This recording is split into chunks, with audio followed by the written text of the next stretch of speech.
a.k.a. Big U, Eugene Henley, now a fugitive and ringleader of the Rolling 60s Crip gang. Let's talk about the gang, the Rolling 60 Crips, right? Let's take the elephant. We're going to remove the elephant out of the room. Okay? We're going to talk about the Rolling 60s.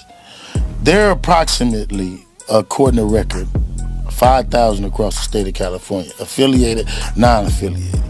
I'm 58 years old. I have no intentions on doing none of the shit I did when I was a kid. I have no yearn to go out and stand on a corner and talk about how tough I am. I have no yearn to carry no gun. I mean, this is just not what I do. So I find it comfortable at 58 to be able to go in the A-Track Gangsters, to be able to go in the Bloods, to be able to go in these places. And they receive me because they see me as a G who really grew into what a father and a man is supposed to be. Breaking news, federal authorities are bringing new charges against a longtime leader of the infamous Crips gang and self-styled music producer known as Big U. At a news conference this morning, the U.S. Attorney's Office announcing charges against Eugene Henley Jr. Authorities say Henley is responsible for murder, drug, and human trafficking, also extortion and even COVID fraud. He's facing federal racketeering conspiracy charges. Prosecutors say Henley masquerades as a legitimate businessman and reformed gang member, often appearing on podcasts and media outlets. But it's a front for a wide-ranging criminal enterprise. He has maintained the image of an entertainment industry entrepreneur running a music label. The facts alleged in the complaint paint a very different picture. It is one of a murderer, a thief, a liar, and a cheat. 10 of Henley's associates were arrested this morning, but he remains a fugitive. Henley's son, Dayon, plays linebacker for our LA Chargers. He has not commented on these charges. All right, folks, welcome back for another video with the Guardian File. Today we're diving deep into the tangled web of Eugene Henley Jr., better known as Big U. I mean, when you have a name that sounds like a failed wrestling persona, you've got to expect the scrutiny, right? He was flying high, managing music careers like Nipsey Hussle's, tossing community activists around like confetti, and here he is, suddenly wrapped up in an indictment that reads like a script for a crime drama. We're talking murder, extortion, embezzlement. It's like The Sopranos meets The Black Experience. Big U's problem? He was wearing way too many hats. Entrepreneur, community activist, and evidently a full-time kingpin in the Rolling 60s Crips. I've done 13 years, and I did the last 3 years and 9 months in the shoot. But my mentality, even going in prison, was different.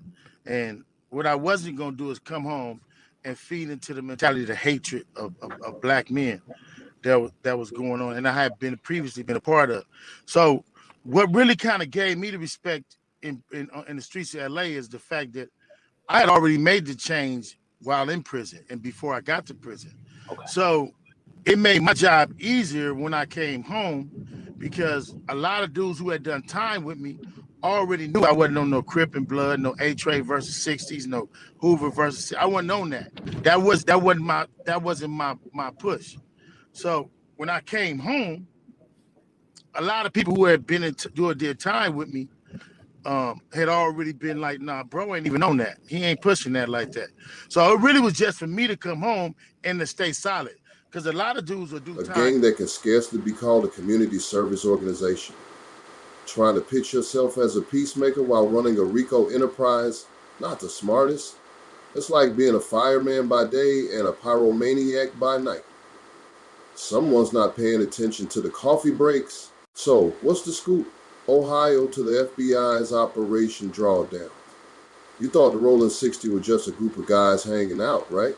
Well, apparently they are also a mafia-like operation. Seriously, if you're going to run a criminal empire, at least throw in some Italian cuisine and a wine cellar, just to keep things classy. Big U claims innocence, and the guy has some nerve saying that while the feds have piled up some hefty allegations against him, the list includes murder, kidnapping, embezzlement, robbery, and extortion. He might as well just walk around with a "Welcome to my criminal enterprise" sign.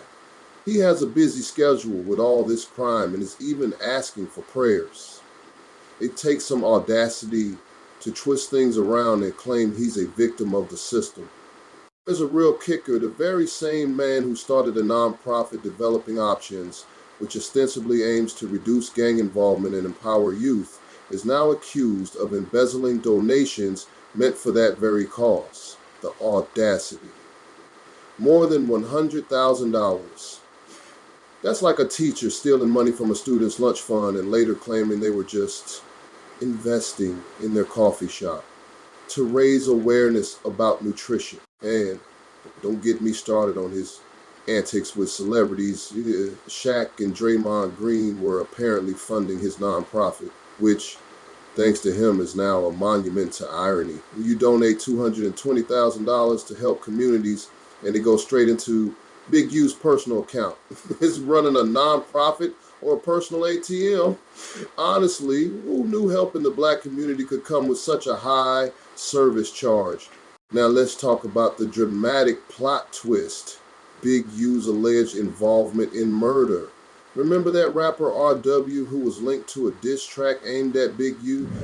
Now the FBI is accusing him of running a criminal enterprise that committed a series of crimes, including a murder back in 2021. NBC4's Alex Rozier live with details you see for the first time and only on 4. Alex. Michael, Big U is in federal custody right now. Prosecutors say they have probable cause to believe that he killed a man in Las Vegas in 2021, then dragged his body into the desert. Today, I learned the man killed is closely connected to Big U's family. The poor kid shot in the face a mere days later. I mean, if that isn't suspicious, I don't know what is. It's like a music video gone wrong, but instead of release parties, you have police parties doing investigation. Witnesses placed Big U at a Vegas Airbnb around the same time RW disappeared, and suddenly his phone vanished too. Ha! That's a plot twist I didn't see coming. Just think of it like this. Big U's phone went ghost when he needed it the most. If he needed better battery coverage, maybe all the criminal activity wouldn't seem so apparent. It's one thing to run a gang, but to orchestrate a whole operation that is both criminal and so blatantly visible, like, come on. These guys need a think tank for criminals who are too loud. Is there a class on how to be subtle in crime? If there is, Big U missed that course with flying colors. What is even more entertaining is that law enforcement, after extensive surveillance, including snitching, finally decided to catch him. His life was ultimately narrated through wiretaps and informants exposing this so-called community leader as nothing more than an actor, playing a good role in a corrupt system. By the end of the day, Big U was just a wannabe mob boss in a world where he shouldn't even be reaching for the appetizer menu. Picture this scene. Big U finally turning himself in after trying to exclaim his innocence in a series of live videos. This is my last video before I turn myself in. I'm with my family. Talk to my sons, I talk to everybody, man. I'm just gonna deal with this fight, see what it is. I just want y'all to know, all this stuff is quagmire. Shit is all bullcrap. I just need y'all prayers. I need y'all to... I don't even know what to say. Now, in 21 years, I've elevated my family. Come back, sit in here and write and do what I need to do until I can come back home. People are supposed to help me. I hope you help me. If you can't, you don't worry about it. A lot of stuff y'all hearing is straight trash. And I appreciate the love and I appreciate people who've been helping me. I don't know. It's hard helping black people and not being hunted for doing it.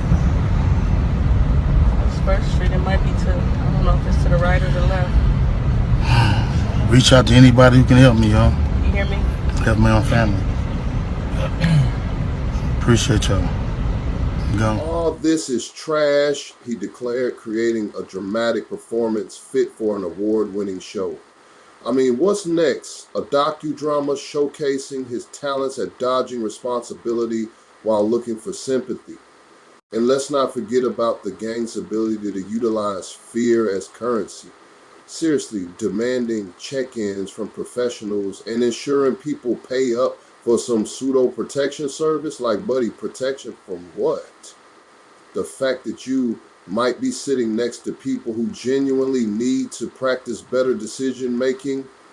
The fact that many named in Big U's indictment rose under the drama of being part of the enterprise signals how tightly knit this group is. Every single player tied to the charges in the NCAA style, let's blame everyone but self, fashion. It's almost as if they were plotting a dramatic escape in a movie where everyone ends up at a taco truck instead of prison. However, all jokes aside, here's where we hit the real disappointment. His supposed activism and his role in the community paint him as a dual character, a gentleman at the mic and a devil on the streets. If he had better aspirations instead of dragging a community into chaos, his initiatives could have done incredible things. But here's the thing.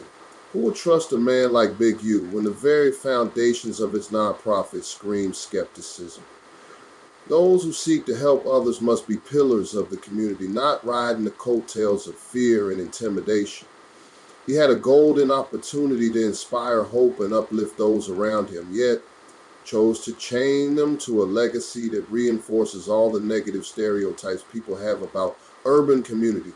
You have to pause and think about the messages sent when a community leader is also a criminal mastermind. Young, impressionable kids looking up to Big U as a figure of success might not realize that his version of making it comes with a major disclaimer. This is not the path you should follow, kids. Yet, here we are. A perfect blend of positive impact twisted into something dark and sinister. His story becomes a cautionary tale for those wanting to engage in community development. Now, with his impending detention hearings and a mountain of evidence presented from the feds, it's looking bleak for Big U. But let's entertain the thought. What if he somehow manages to wiggle out of jail time? There's a possibility he could dodge severe consequences, but at what cost? Will he walk free, only to find his reputation irreparably damaged? Witnesses have already come forward, and it seems they are not in favor of keeping mum. Instead of loyalty, he might find himself facing betrayal. After all, when it comes to criminal enterprises, no one is more loyal than the bottom rung. Sounds good until the heat rises. Make no mistake, cooperation is survival in these circumstances. If pressure mounts and people have 10, 15 years of hard time weighing on them, loyalty has a name, but it isn't friendship. It's self-preservation. It will be interesting to see who ends up spilling the beans. And now we arrive at the real crux of his downfall, the essence of community damaging community. Big U had the power to shift the trajectory of many young lives, but instead he chose a path riddled with crime and fraud. It begs the question, how many potential destinies have been altered simply because of the decisions of one person fighting for his own? Big U's story is not just about him, it's a reflection of the wider systemic issues that plague many communities. Individuals like him, who've had the potential to lead through positive influence, often get lost in the chaos of their choices. They become more than just villains in their life story. They are examples of how power, if mishandled, can revert into poison. But let's not dismiss those whose paths are often overshadowed by those turning to crime for the sake of power. For every Big U, there are countless others striving for change without resorting to shady dealings. Their voices too deserve attention. As we continue to unpack this story, let's remember that people have their struggles and their stories. But when the narrative becomes so entrenched in crime and deception, we have an obligation to shine a light on it. Let's listen to those who are genuinely trying to uplift their communities while holding the leaders accountable for their failings. Big U Saga is an opportunity for growth instead of simply laughter at his misfortunes. It's a reminder to the community about the fundamental importance of integrity. You can't bulldoze your way to the top without paving an equitable path for others. It's hard to believe that someone who emerged as a beacon of hope could play such a detriment to the community he professed to love. This case encapsulates a larger narrative, that is, the consequences of misdirected energy can indeed cost entire neighborhoods. So what can we take from this wild ride?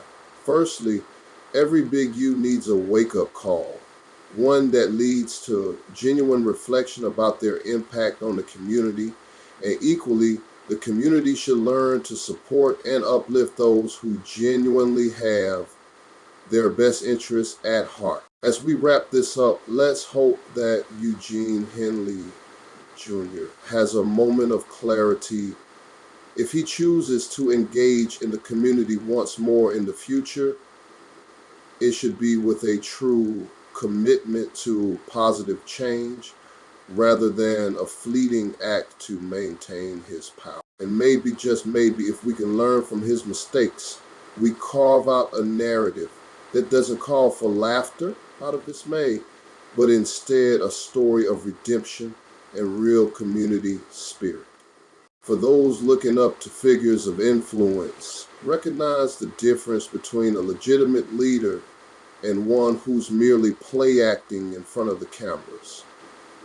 On that note, let's strive for a collective eyesight for change, one that stays far away from the allure of a life that leads down a path of destruction. Remember, folks, every story does not need a villain.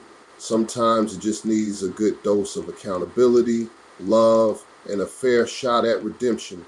Until next time, stay tuned for more juicy tales from the criminal underworld and community leaders right here on The Guardian File. AKA Big U, Eugene Henley, now a fugitive and ringleader of the Rolling 60s Crip gang. Let's talk about the gang, the Rolling 60 Crips, right? Let's take the elephant. We're going to remove the elephant out of the room. Okay. We're going to talk about the Rolling 60s. There are approximately, according to record, 5,000 across the state of California, affiliated, non-affiliated. I'm 58 years old. I have no intentions on doing none of the shit I did when I was a kid. I have no yearn to go out and stand on the corner and talk about how tough I am. I have no yearn to carry no gun. I mean, this is just not what I do. So I find it comfortable at 58 to be able to go in the A-Track Gangsters, to be able to go in the Bloods, to be able to go in these places. And they receive me because they see me as a G who really grew into what a father and a man is supposed to be. This afternoon about the man accused of being a longtime leader of the Rolling 60s Crips gang. Eugene Henley Jr. has become known in recent years for his charity work to reduce gang violence. Now the FBI is accusing him of running a Crips. Michael, Big U is in federal custody right now. Prosecutors say they have probable cause to believe that he killed a man in Las Vegas in 2021, then dragged his body into the desert. Today I learned the man killed is closely connected to Big U's family. When did you ever really learn how to play the drum? Eugene Henley Jr.'s podcast, seen here on YouTube, is one of many ways he made his name. It's season 2 of Checking In. Henley Jr., known as Big U, interviewed celebrities. The big homie. Yes, sir. And he's run a charity and music label. But the feds say he's also a longtime leader of the Rolling 60s Crip street gang. And now he's in custody for racketeering crimes that include the murder of rapper Rayshawn Williams. Court papers say Williams, seen here on Instagram, was an artist for Big U's label Unique Music. And in 2021, prosecutors say Williams wrote a song, quote, dissing Big U. Documents say Big U then kidnapped and murdered Williams in Las Vegas in retaliation for perceived disrespect. But before Williams was a rapper, he was a wide receiver for Crenshaw High School. The day after he was killed, the football program announced his death in this post on Instagram, saying in part, quote, "He was a special guy to all of us." And not only did he play for Crenshaw, the wide receiver was teammates with Big U's son, Eugene Henley. This LA Times video shows Henley throwing a pass to Williams. Eugene Henley is now a linebacker for the LA Chargers. In 2023, the Times wrote a story about him with the headline, "Conceived in prison, Eugene Henley was born into the dangerous world of his dad, who put him on a path to the NFL." Eugene's quoted in the article saying, "It's one heck of an origin story," adding, "You know how they talk about anti-heroes, the people who are the bad guys, but they really aren't? That's my dad." But now his dad, Big U, is back in custody, and the feds say he's connected to a number of crimes, including the murder of his son's high school teammate, Rayshawn Williams.